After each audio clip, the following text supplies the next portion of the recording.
Gimana rasanya jadi Romo di film itu? Seru, ya pertama aku mau bilang halo dulu ke teman-teman media. Halo. Terima kasih ya udah meluangkan waktu nonton film kami. Tadi apa tadi? Jadi Romo, jadi Romo. Oh, jadi Romo ya? Kayak ada rasa-rasa damai gitu nggak jadi? Seru, jadi Romo tuh seru. Efeknya gitu, suka lupa-lupaan. Oh, kebanyakan kuasa gelap ya? Banyak main sama dia. Oh, gitu.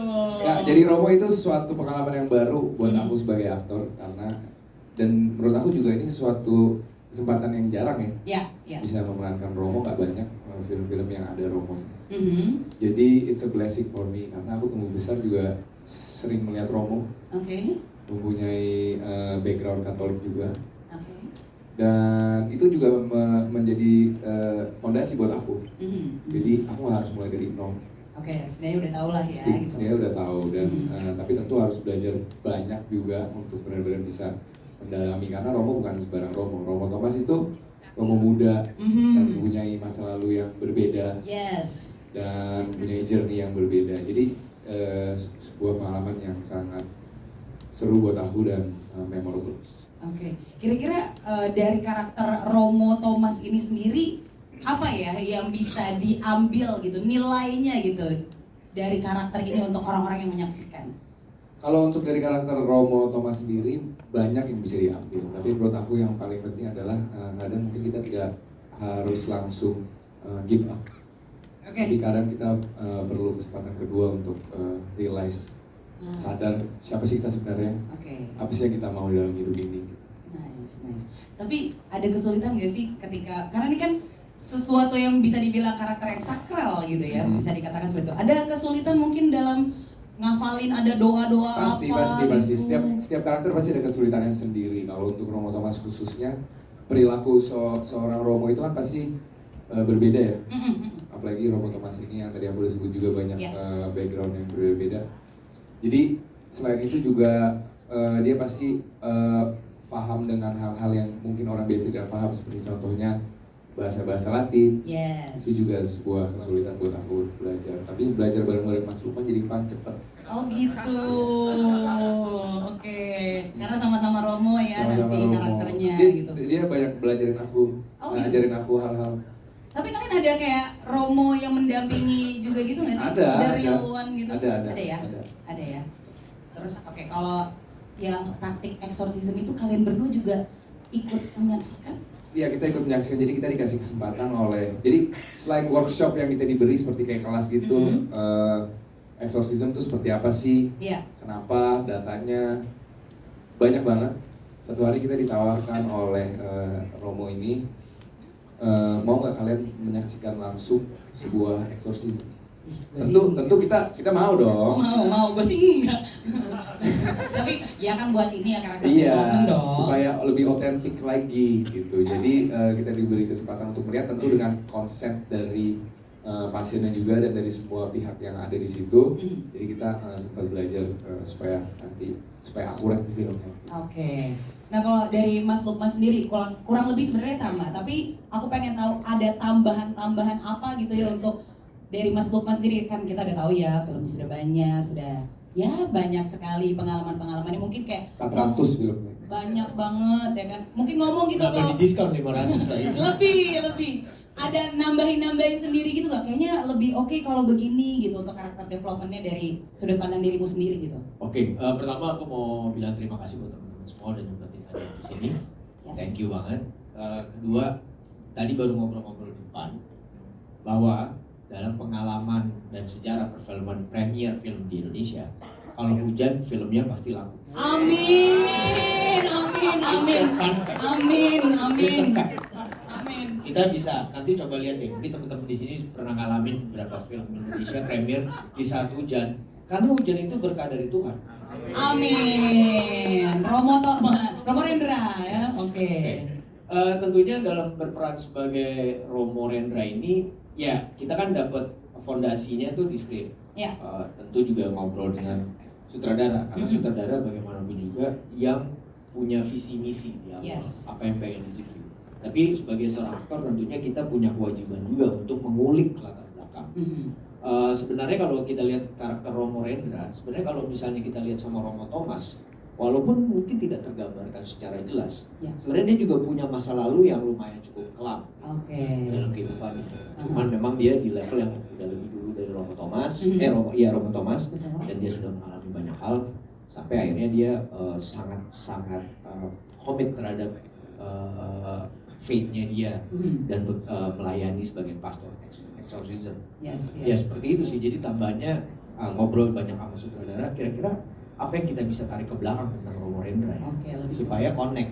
Jadi sehingga pada saat dia punya relationship dengan Romo Thomas seperti kayak hal yang mengingatkan dia kembali apa yang terjadi sebelumnya. Nah, itu untuk supaya karakter ini punya connection yang cuma sekedar gitu.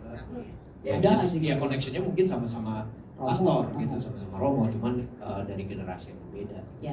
Itu sih sebenarnya yang aku coba untuk ulik gitu ya, ulik dan untuk explore dan cukup menarik, dan memang bahasa Latin itu luar biasa sulit sekali. Itu dia. Sulit sekali. Makanya kamu nggak jadi Romo, kamu jadi aktor kan? Jadi aktor. betul. Oke, terima kasih. Itulah kan enaknya jadi aktor ya. Nah, jadi kiai, jadi Romo. Bisa beda-beda presiden ya. Presiden gitu. Itu enaknya. Baik. Gak enaknya? Gak usah. Nggak ada ya? Ada. Ya udah baik. Aku mau ke Astrid Tiar. Terima kasih Mas Lukman Sardi ya. Mbak Astrid, welcome back. Setelah sekian tahun ya, ini muncul lagi akhirnya di layar lebar gitu. Pengen tahu chemistry-nya gimana nih yang di-develop gitu bersama dengan Lea gitu, karena kalian kan ibu dan anak seperti itu. Apakah mudah karena ya emang udah biasa juga dulu gitu, atau ada kesulitan gitu untuk yang sekarang untuk film Kuasa Gelap? Terima kasih pertanyaannya. Tapi sebelumnya mau nyapa dulu teman-teman yang di sini. Halo, selamat sore teman-teman. Selamat sore. Terima kasih loh untuk waktunya sempatin ke sini gitu ya tengah hujan badai. Terima kasih. Semoga tadi menghibur ya. Semoga keluar dari sini ada hikmah yang bisa diambil dari Amin. Oke, aku di sini bersama dengan Lea. Sebisa mungkin untuk aku berusaha mendekatinya. Ya. Karena kan kita memang sebenarnya aku terpaksa jadi ibu, karena kan aku gennya sama ya, Gen Z gitu ya. Baik, boleh. Gen Z loh. Gen Z. Bukan dong. Selalu begini memang di lokasi syuting. Baik. Ya. Jadi memang aku berusaha sekali mendekati Lea, memang walaupun awalnya memang agak sulit ya. Karena selera musik kita berbeda. Gitu. Aku EBGAD, dia lain. Jadi berusaha untuk menyamakan, tapi kita akhirnya bisa klop ya Lea. Setelah pokoknya aku selalu ngikutin dia mau duduk di sebelah mana, aku mau ikut anak aku gitu. Aku berusaha untuk mencari tahu, ngobrol apa yang dia suka gitu. Walaupun aku tahu sekali dalam hatinya ini apa sih mama ini, mau tahu aja gitu kan. Ternyata Kuasa Gelapnya emaknya. Kodamnya. Iya gitu. Jadi sebisa mungkin selama workshop gitu aku selalu bersama dia ngobrol apapun. Jadi di luar film pun kita ngebahas yang lain gitu. Jadi berlaku juga di luar set seperti selain seorang ibu juga gitu ya? Lebih ke bestie sih. Lebih ke bestie ya. Memang menciptakan sebuah keluarga yang nggak terlalu kaku gitu. Jadi nggak mau ada otoriter di antara kita. Jadi kita bestie banget ya nak ya. Iyanya ada keterpaksaan. Baik. Boleh. Nah kalau tambahan lagi mungkin dari Mbak Astrid gitu, apa yang harus diantisipasi nih sama penonton ketika menyaksikan film horor eksorsisme pertama di Indonesia yang adalah Kuasa Gelap ini? Oke, yang pertama harus kalau nonton nggak boleh sendiri ya. Baik. Harus berdua minimal. Jadi kalau nantinya satu kesurupan mendingan ada dua. Jangan amit dong. Jangan. Eksorsis satu lagi. Terus yang kedua ya buat temen yang lebih banyak lagi. Buat temen. Jadi bukan cuma dua tapi biar makin ramai. Jangan pernah nonton sendiri. Kalau bisa jangan nonton di rumah sendiri, jangan cuma mau dengar sendiri biar tahu kenapa sih film Kuasa Gelap ini beda dari yang lain dan sebagus itu gitu. Yang nggak mungkin nonton di rumah kan, dia buat bioskop. Nonton trailernya, saya tambahin mungkin baru nonton trailernya di rumah. Nonton trailernya. Even nonton trailernya aja jangan sendiri gitu kan maksudnya kan? Oke, baik. Terima kasih Besti. Oke. Dan sekarang kita ke Lea. Oke. Ini juga debutnya Lea ya? Iya, selamat Lea. Dan debut terus langsung melakukan adegan-adegan yang bisa dibilang sadis. Ya. Itu kamu gimana tuh pas baca skripnya, pas workshopnya, kamu kayak mau mundur juga kok? Aku maju terus gitu. Pertama-tama saya mau ngucapin terima kasih untuk teman-teman media yang sudah meluangkan waktu untuk hadir hari ini. Untuk itu sendiri, karena ini pertama aku kan, aku casting itu udah lama banget. 2018 juga? Kamu Serius? masih SD kan, Nak? Aduh. Aku casting itu umur 15, sekarang aku 18 tahun. 3 tahun. Iya, jadi penantian berharga ya, akhirnya yang ditunggu-tunggu hari ini pengen juga. Untuk actingnya sendiri sulit sih, sulit banget karena untuk perannya Kayla banyak scene-scene yang exorcist gitu kan. Sedangkan aku sendiri nggak pernah punya pengalaman. Jangan sampai nak, jangan sampai kak, amit-amit nih, jangan juga. Makanya untuk perjalanan karakternya lumayan sulit. Tapi ada beberapa hal yang aku relate juga sama Kayla, karena kan karakter Kayla ini karakter anak SMA juga yang masih remaja, masih labil, masih pikirannya belum dewasa lah. Aku relate sih sama karakter bagian itunya. Tapi untuk exorcistnya aku banyak belajar, aku nonton referensi dari Pak Bobby, terus ya aku riset lah gimana sih exorcist itu gitu. Makasih Pak Bobby ya. Bapak-bapak gue. Terima kasih anakku. Dan untuk ya sulit sih, Sulit tapi ya?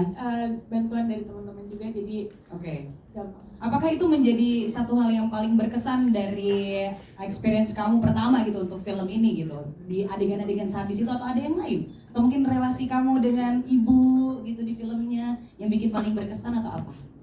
Karena ini film pertama aku dan juga film pertama yang membawa nuansa Katolik di Indonesia. Jadi aku bakal selalu bangga sih, misalnya aku ditanya sama orang film pertama kamu apa gitu. Film Kuasa Gelap, film pertama yang Exorcism itu yang Katolik ya. Apa? Gitu, Densi gitu memang bangga. aku akan bangga terus kayak Bangga gini. terus. Film Kuasa Gelap has a special place in my heart. Thank you so much, gila. Saya pengen langsung closing tapi masih ada yang lain juga. Oke, terima kasih banyak buat